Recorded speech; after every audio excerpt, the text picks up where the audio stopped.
people who are starting to come in. Hello.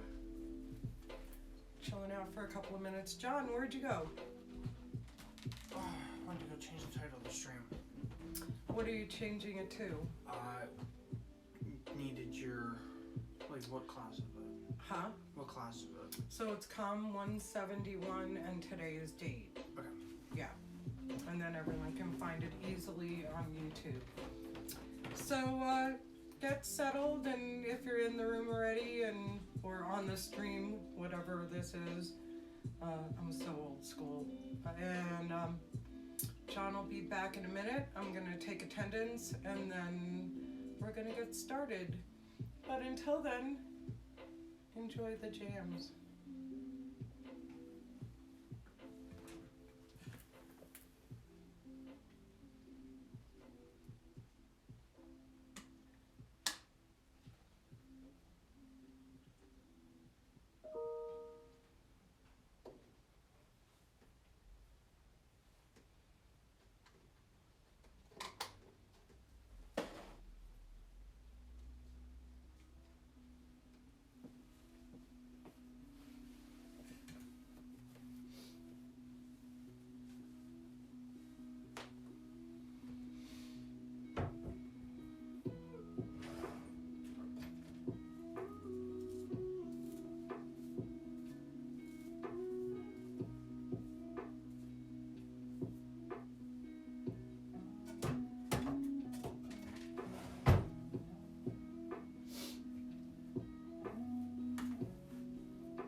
Okay. John, my stepson, is just getting the title of the stream edited, so everybody's clear about what this is, and he's back. Do we have people in the room? Yeah. How many? 18. Oh wow, you guys are like totally on time. Holy mackerel. Alright, turn this low for a minute. So hey everybody, and let me find my pen. Welcome to COM 171. It's Monday. Wondering how you guys are doing and what's your weather like today. When you check in for attendance in a second here, say hi, tell me your real name, not your crazy old screen name, and let me know how your weather is. Today in Meadville, Pennsylvania, which I affectionately call Meadbury, it's kind of podunky, but that's just my New York City opinion. In a good way though, podunk can be really cool. And it's raining and kind of gloomy, but that's okay. Inside it's nice and cheery and warm and smells good, feels good. So, all right, let's check in for attendance. Post, say hi, tell me what your weather's like. Ready? Yeah. We have an Alex, Hey Alex, I got your email. Jamin, Hi Jameen. Garrett Smith, Hey Garrett. Mariel, Hi Mariel. Cameron, Hey Cameron.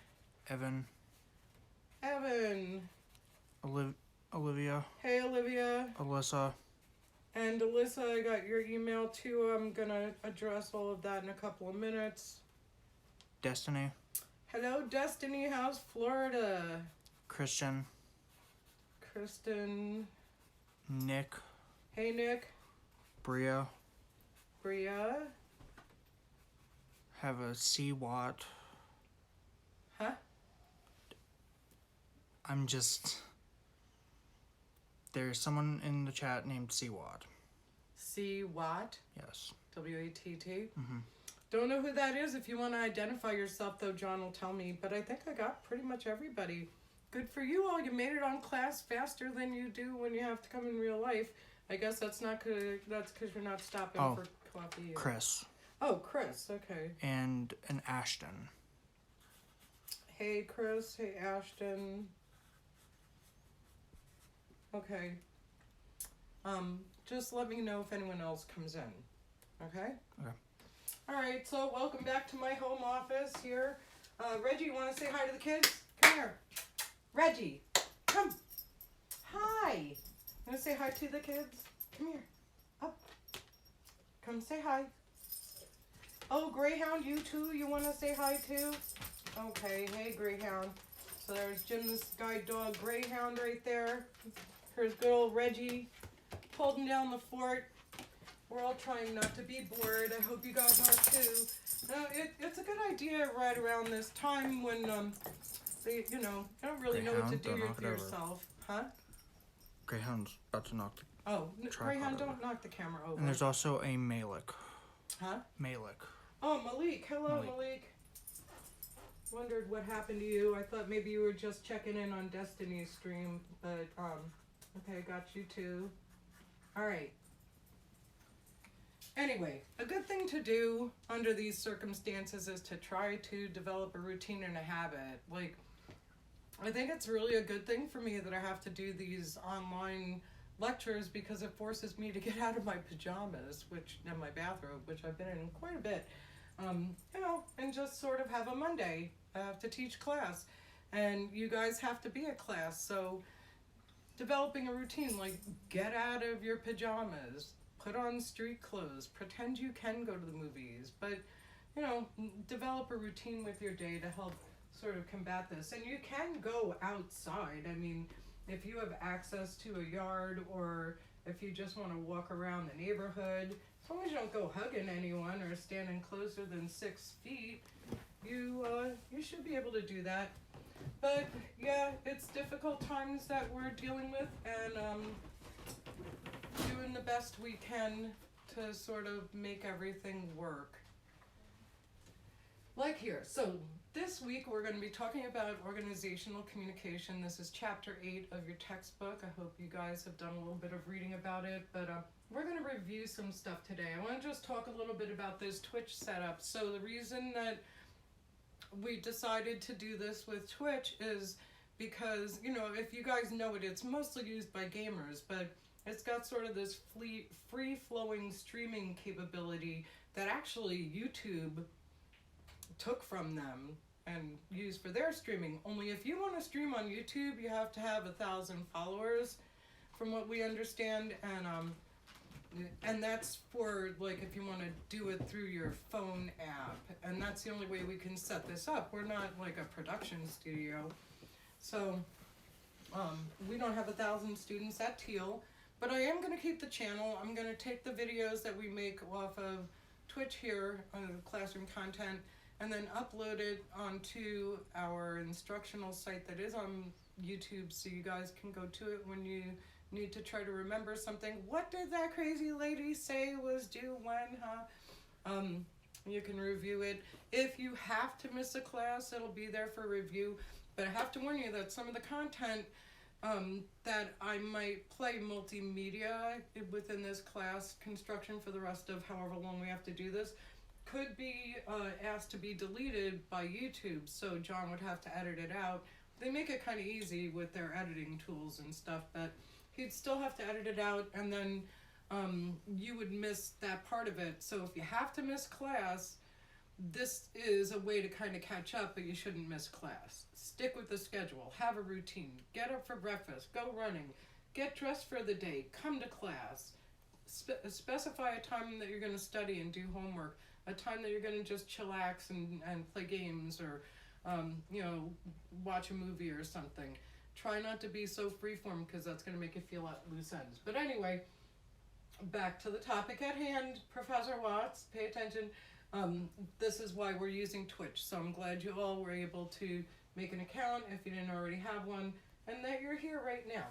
So we're going to go over some stuff on Moodle for this week because it's important. You need to know what it is that we're doing. So let me see, get over to Moodle right there. All right, so here we are. Just a real quick, going back to small group communication and the forum thing. So I don't know, maybe where it says here forum participation, this grade here for you, that's not anything you submit to.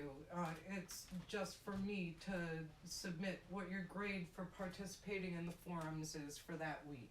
So the rubric for that, and this is in last week's block, not this week's block, is it goes in increments of 20 points up to 100. So you get 100 for full participation. So if you post and your discussion post is full, right? It's complete, it's full, it's like, 150 or so words, and or whatever I specify. Sometimes for each forum it's a little bit different, but if you have a good complete thought discussion post, and then you follow up by replying to at least 2 of your classmates' own posts, then you have full credit for participation. 80% would be that you posted and replied, but they were short and not so complete, right? So you're just like, yeah, I really like that, or, I agree with you, or just like really brief and complete sort of, fine, I'm here, I'm doing it answers, and it's going to be like an 80%. Because you did come, you showed up, you read it, you did the activity, but you didn't do 100%. And so like 60, which is, just barely passing, is incomplete posting, missing your own discussion post, or you didn't meet the required 2 replies on other people's posts. So that would lead you to have that grade. And then you get a 0 for just not plain old participating.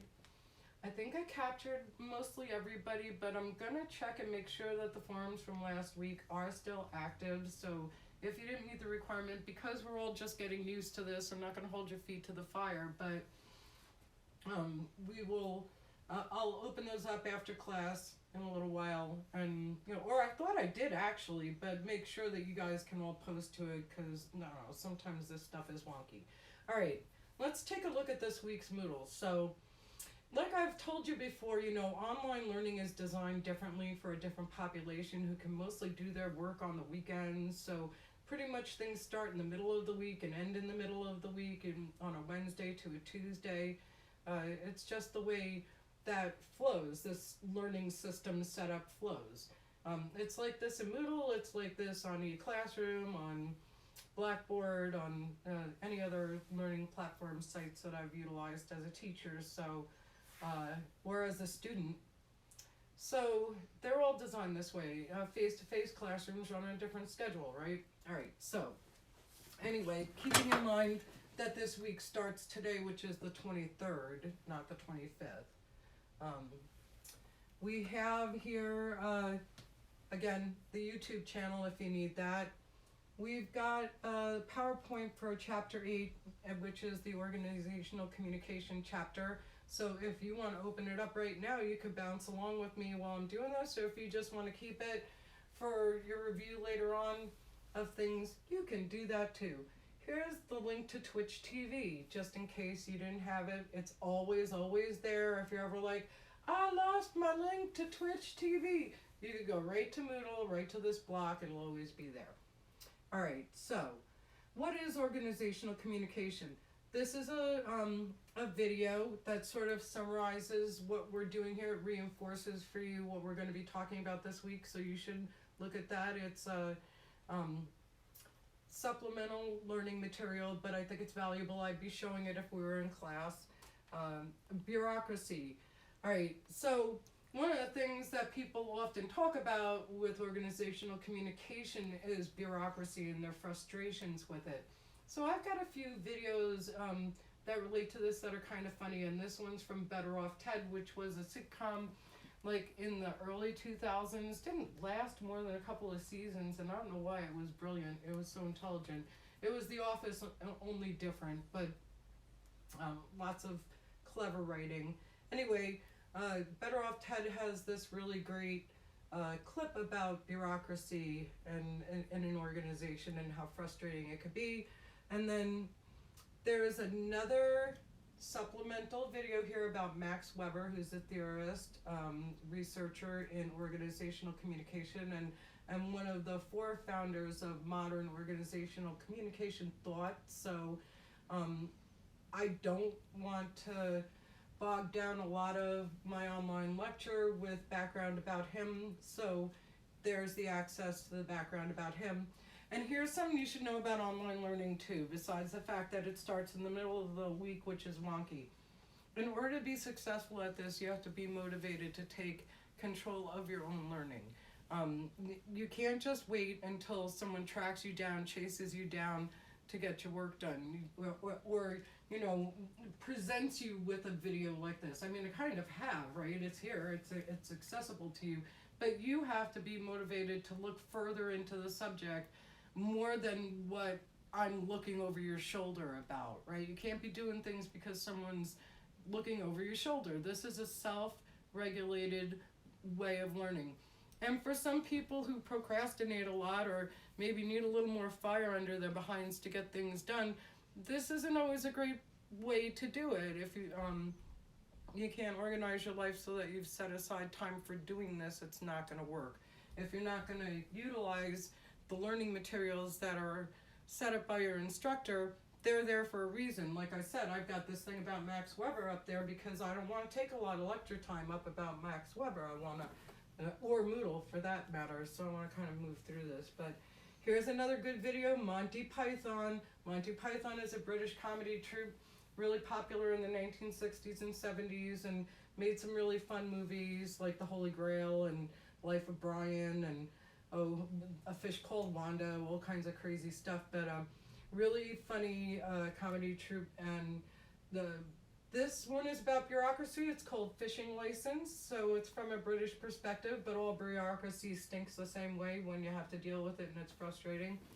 And then here's another video that says bureaucracies that exist to serve themselves. So in some organizations, you know, there are like more than what's needed tentacles to the operation, and some of these tentacles kind of exist just to serve themselves. And this one is about the Ministry of Silly Walks, and still relates to bureaucracy. So now we have a forum assignment for you right here, and it's called Bureaucracy in Everyday Life. And so after watching the videos that I offered to you, talk about a mind-boggling experience that you've had with bureaucracy.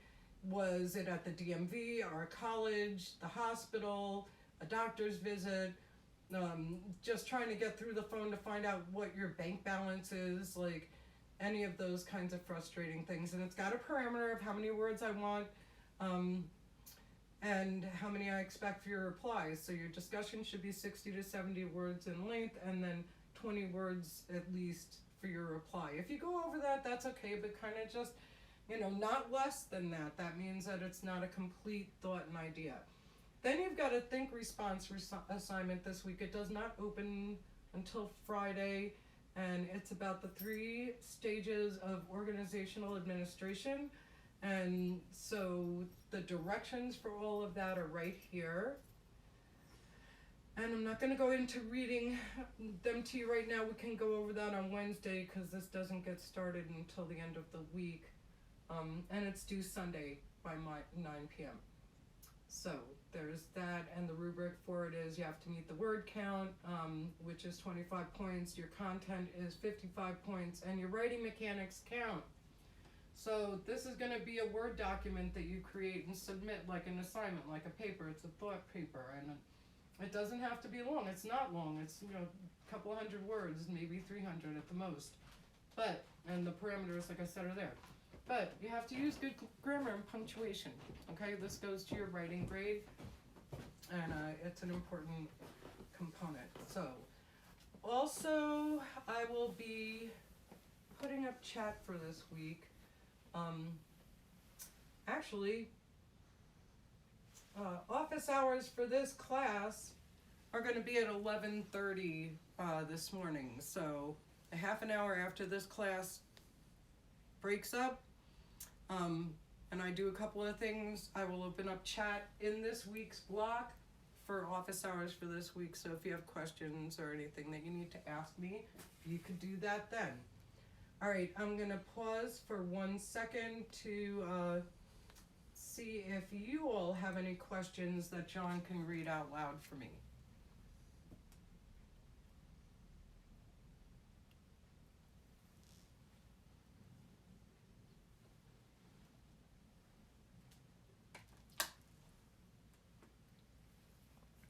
Nope. Not yet, but we're running on a delay. Okay, we've got a delay, so we'll give it a second or two more.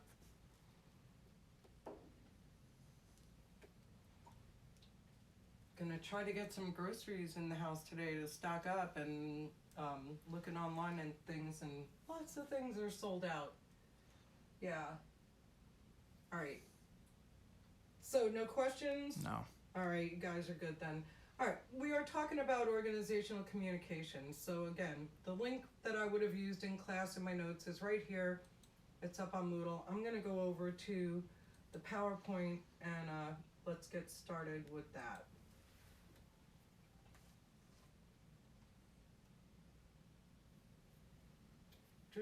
Pretty pictures, right? All right, so.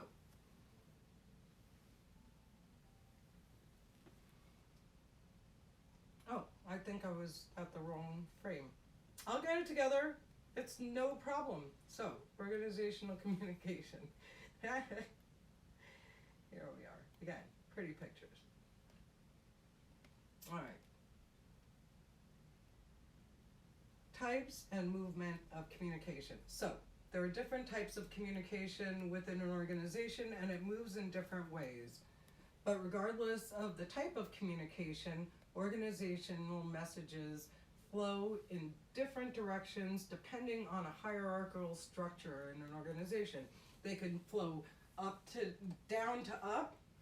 up to down, and sometimes, and then horizontally, laterally, right? So sometimes you'll see that movement of communication in an organization referred to as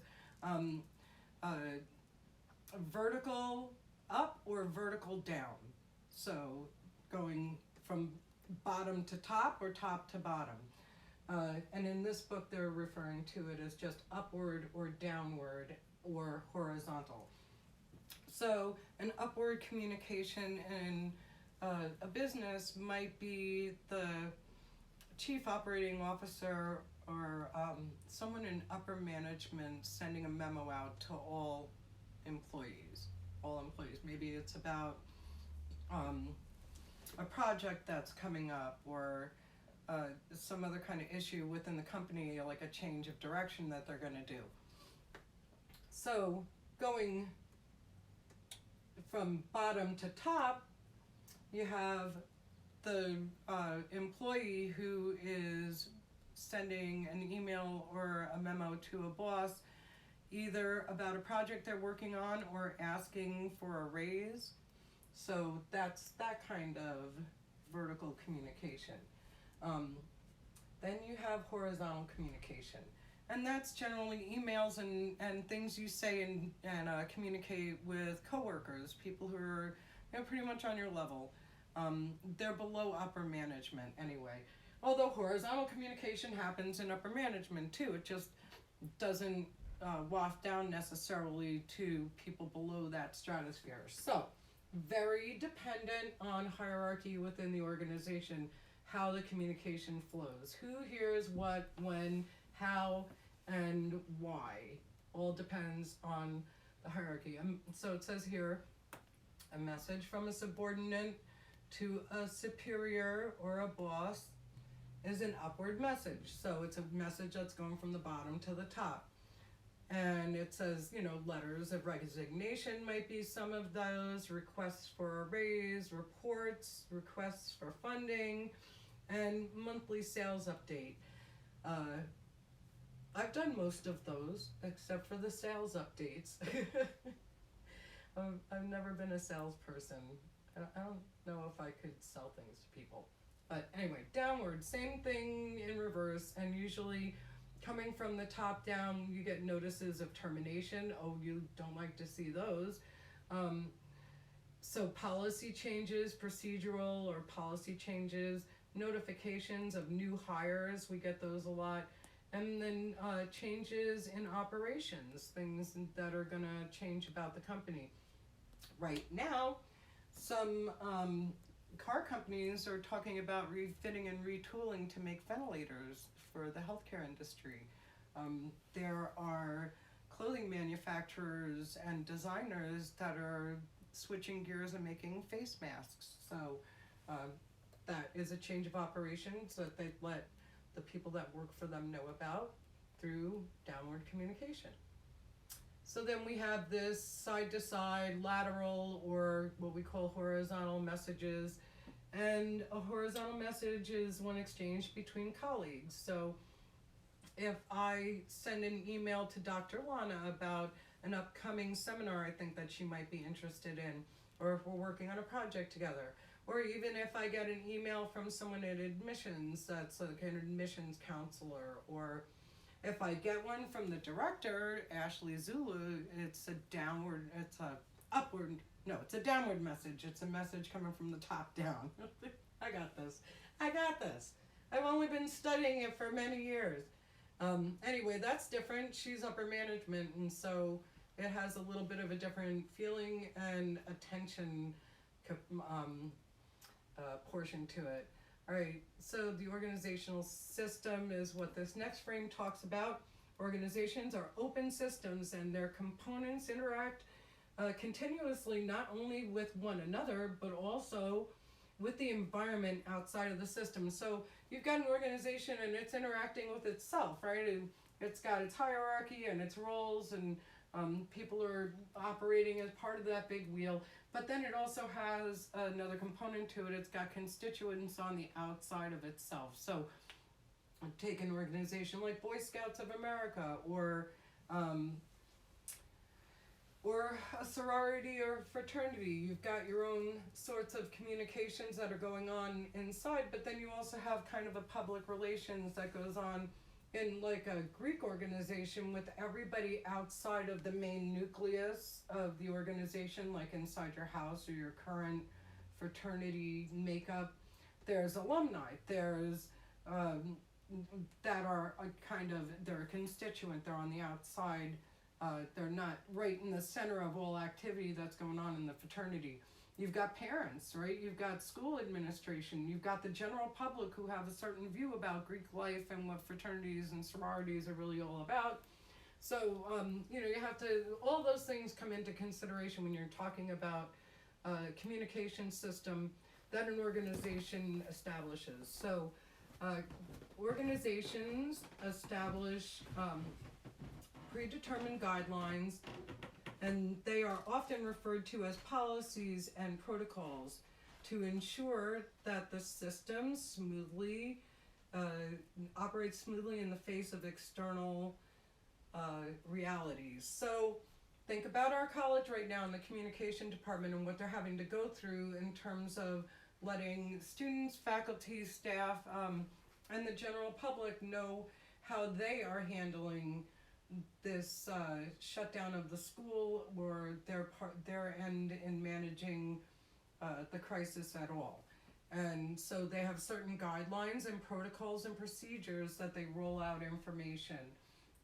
They have a certain tone and a texture to their outside communication too, that is meant to reinforce the brand of the school, the feeling of the school, whether that's reassurance or lots of scientific information, medical information, links to public health organizations and things like that.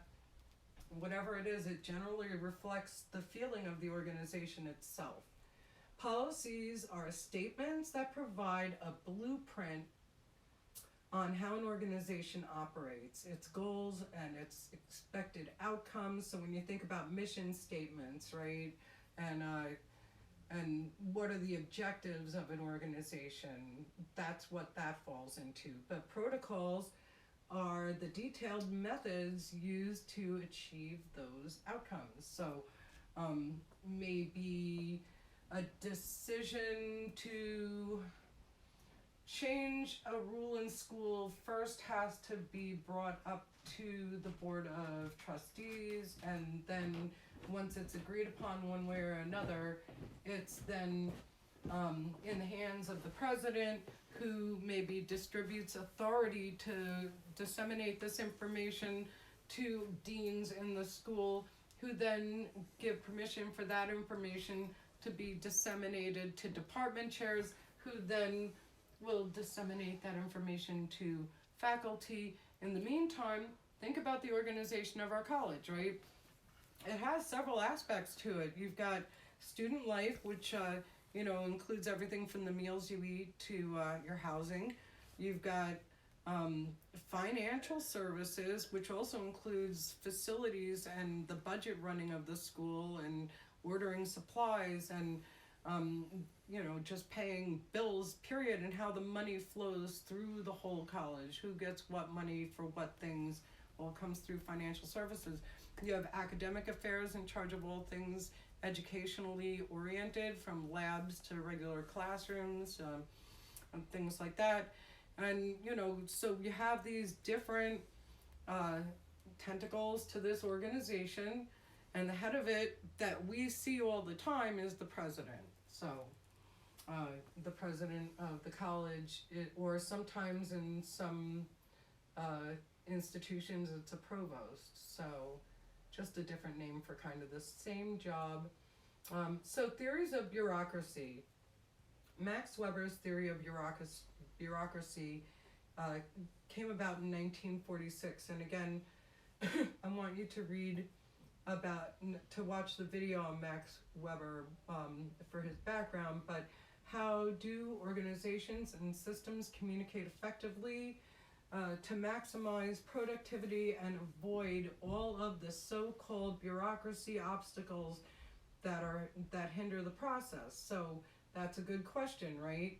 How do you operate effectively without having all of these policies and procedures and micro offices that handle ridiculous stuff like fishing licenses and things like that?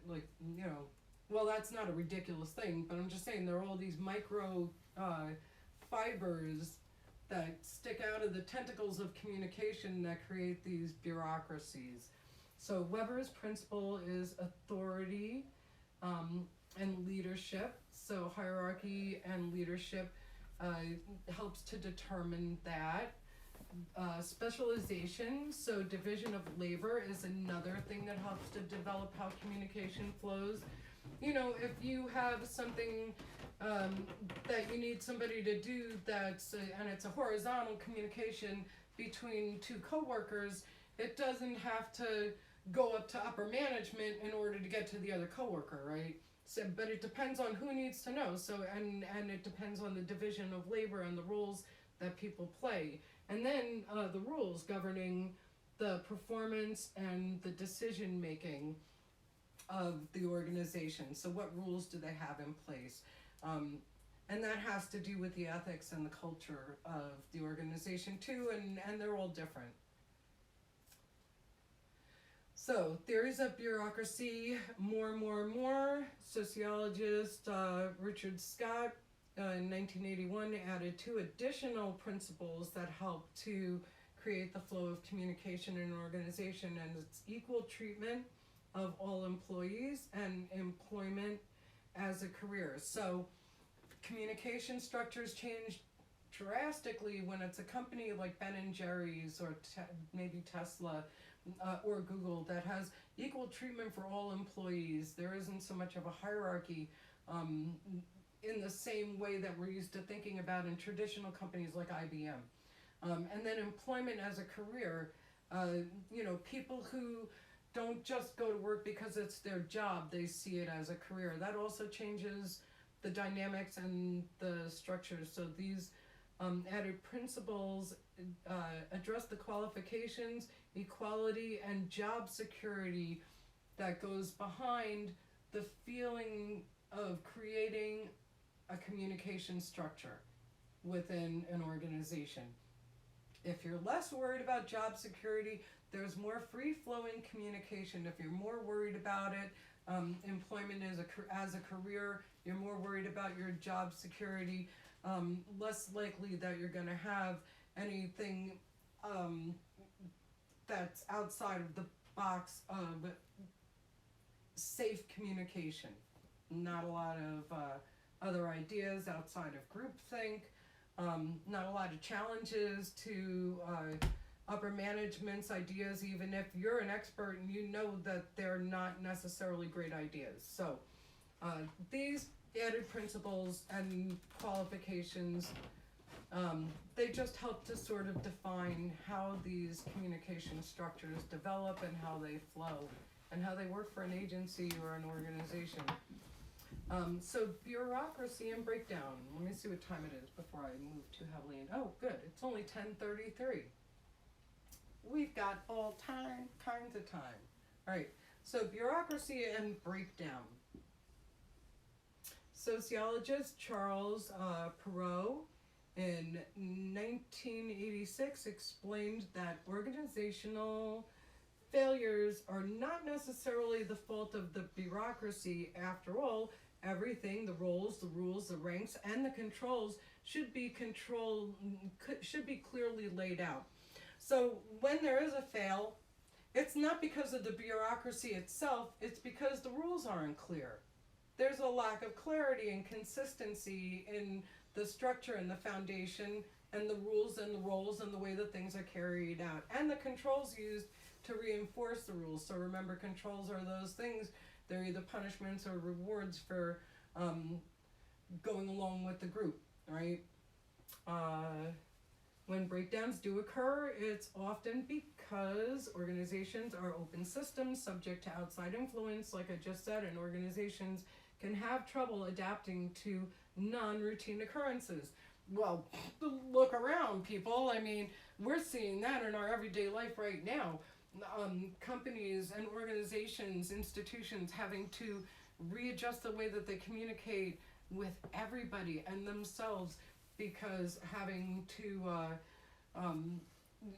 function in an environment that's very restrictive right now, that we're not allowed to gather in places, we're not allowed to go into the office. My son-in-law is a dean with DeVry University for the Queens and Brooklyn campuses, and he's stuck working in his 2-bedroom apartment with my daughter and 2 grandkids who are going stir crazy bonkers, because even though his office is within walking distance and nobody else is there, he's not allowed there right now. So he has to figure out a way to sidestep all of the usual things and still carry out meetings and have communication with important other people within the DeVry system, especially the students that are either online or in person learning there. So again, you see this all the time. It's happening everywhere. Hospitals are having to adapt to non-routine occurrences, and so this is where you see, though, where the faults in your system really are for communication. Organizations are complex systems run by humans, and humans are fallible. So that's another reason for breakdown of a bureaucracy or the bureaucratic system failing in some way. It's because on top of all of that, on top of all these other things that we just talked about, it's an open system and it's subject to influence, and you can't always control outside influences, and adapting to non-routine occurrences is a game changer. On top of all of that, we've got people make mistakes, and it just happens. There are no perfect human beings. This is evident in the game we played of telephone, even verbal telephone, when we whispered to each other, or think of a million times when you've done something over and over again and then you're just not thinking and you do it the wrong way. So humans are fallible. Positive and negative organizational communication traits. So it is through various traits that members of an organization establish work identity. and how they want to be perceived by their colleagues. So that's very important. It has to do with our confidence and our ability to function at work.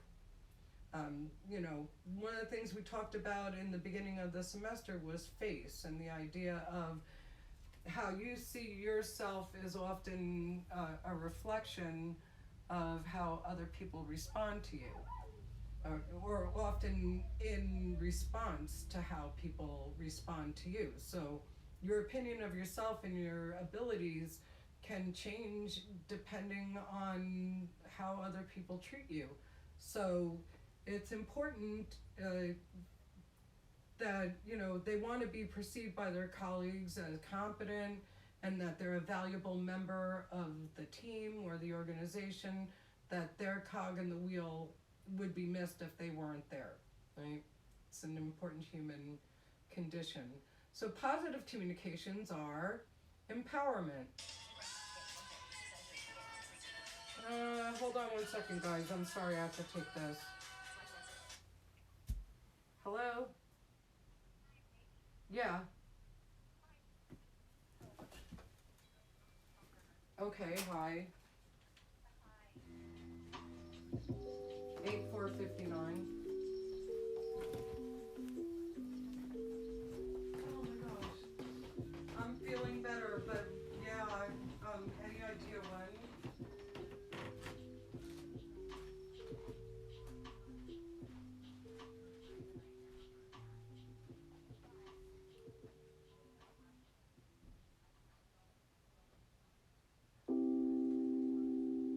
All right, well, when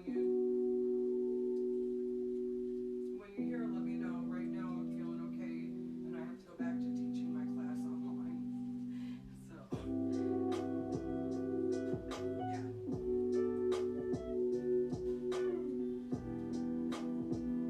Oh yeah, got no choice. Yep, okay.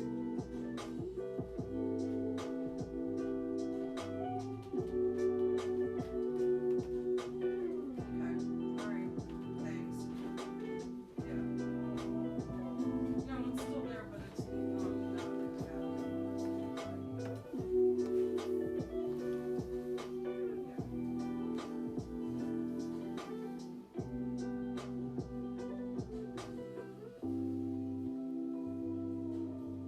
Yeah, yeah. Well, they're still waiting to hear what my results are, but you know, officially nobody can do anything until then. But all right, thanks. I'm gonna get back to teaching, so let me know as soon as you hear anything.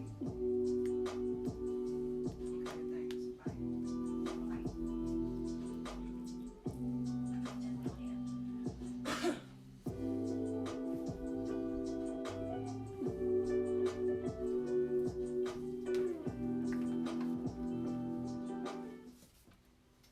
Sorry, quick break. I'm back. Alright, we were talking about positive communication traits, and I'm sorry that I had to take that call, but it was important. It was something I was waiting for, and but I'm done. I got done as fast as I could, and I hope you liked the music. Was it fun? Alright.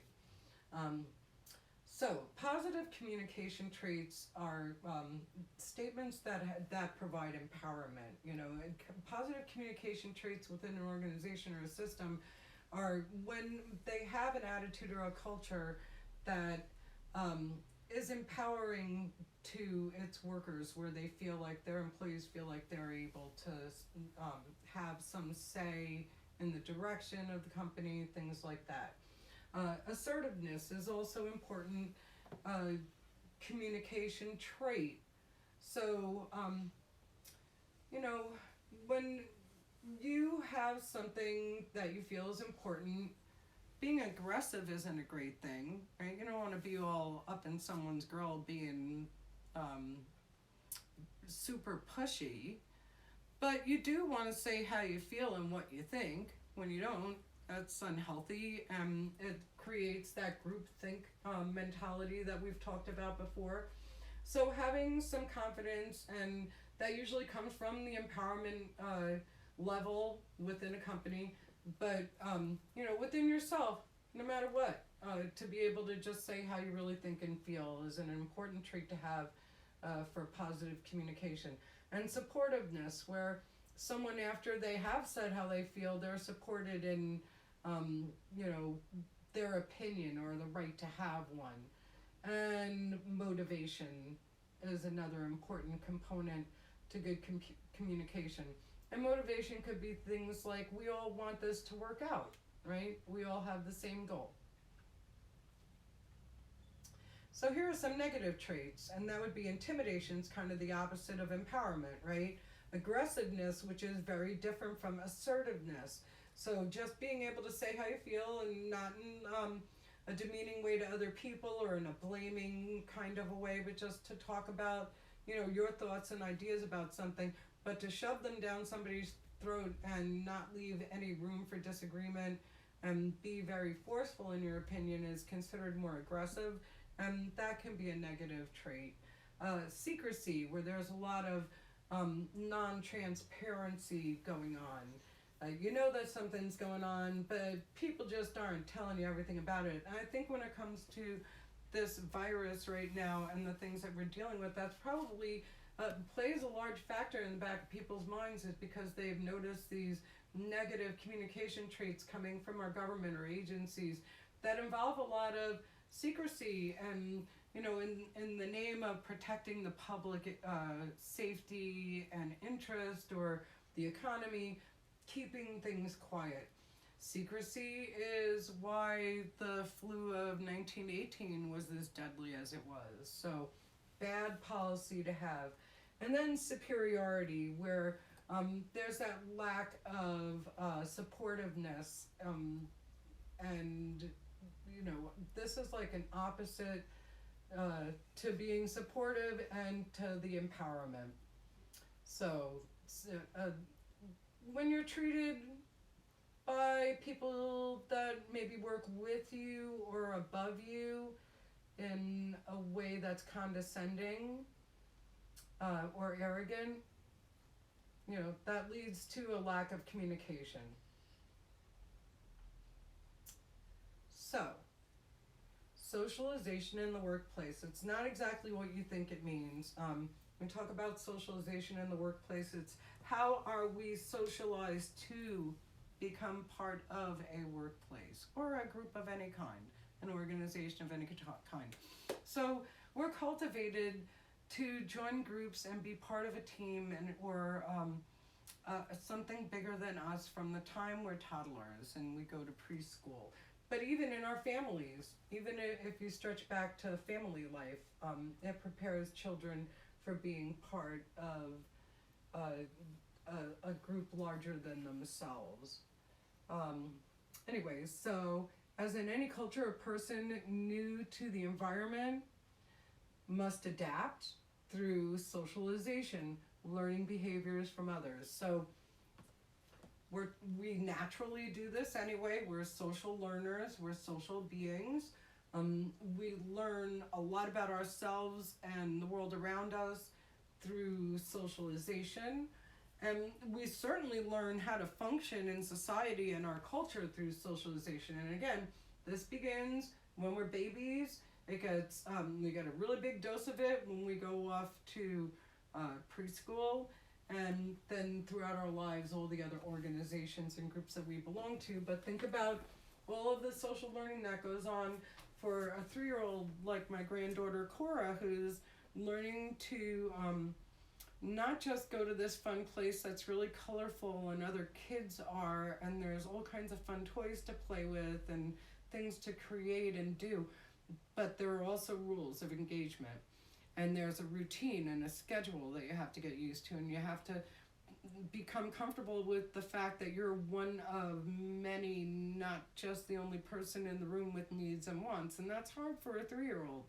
So when a 3-year-old comes into a preschool classroom, the teacher is, and the students that are already there, say the semester's already started or the academic year started for a 3-year-old preschool room, and it's mid-September, and all of the rules of the classroom have kind of been established and are starting to be reinforced by the teacher and the classroom aides that are with her or him. And So we know that when someone's talking, you don't interrupt them. We know that when it's circle time, we all sit around in a circle and give each other a little bit of room on each side so we can wiggle and move our feet and sing songs and flail our arms around without smacking each other. We know that when we're out on the playground, we have to take our turn going down the slide, or it's not okay to throw sand.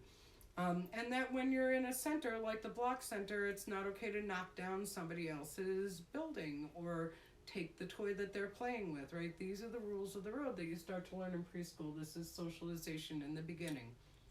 Now, some of this is already offered through family life, right? If someone's in the bathroom, you've got to wait your turn. The way that people are served at dinner time.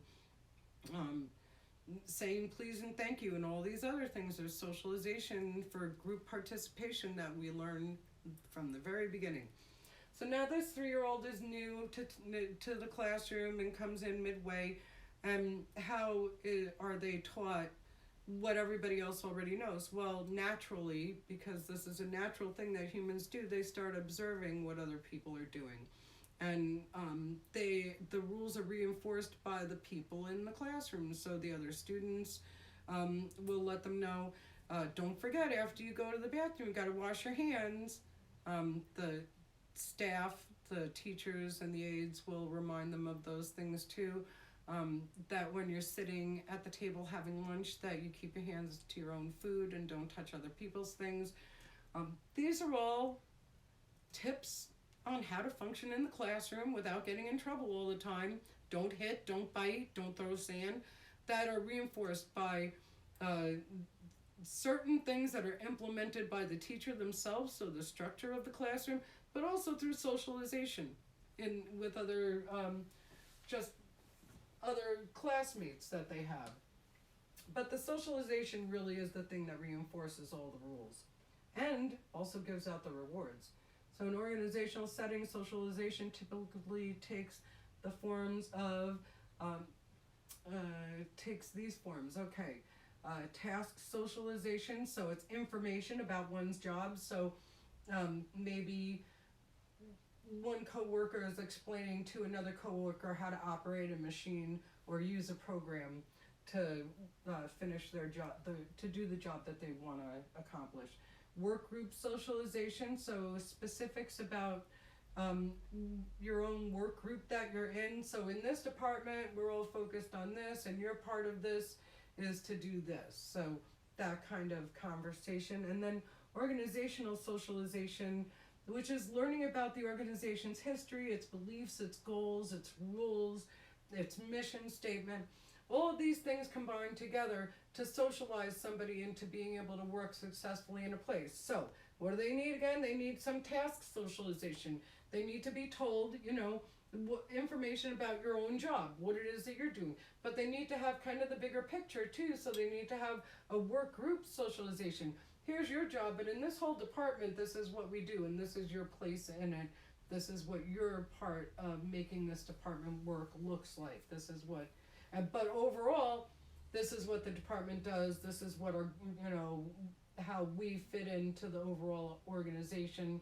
So it's specifics about your work group. And then finally, the organization socialization, which, is learning about the organization's history. This is why you walk into like a company and you'll see portraits in the lobby of people who are CEOs or founders of the organization, the manufacturing company, whatever it is, the medical institution. You'll see other kinds of artifacts around that sort of talk about its history and its traditions in some way or another. And you can always go on their website or into their, public records and find things about their goals and beliefs and their values and what their mission statements are. All of those things help to create the hierarchy and the rules in an organization. These are really important things to know about your company, because if you know these things, you know where they're coming from in terms of how they operate. If you know what their values, their goals, their beliefs, their rules, if you get an understanding of the overall culture, you'll understand how to communicate within it and how the company functions overall, and you'll be more successful there. So finally, I think this is going to be finally, yes it is. We're going to quickly address organizational assimilation. So this is after you become oriented, right? You have organizational assimilation is the process in which individuals become integrated into the culture of an organization. And so that happens through a lot of communication reinforcement. And we're going to get into that when we meet again on Wednesday.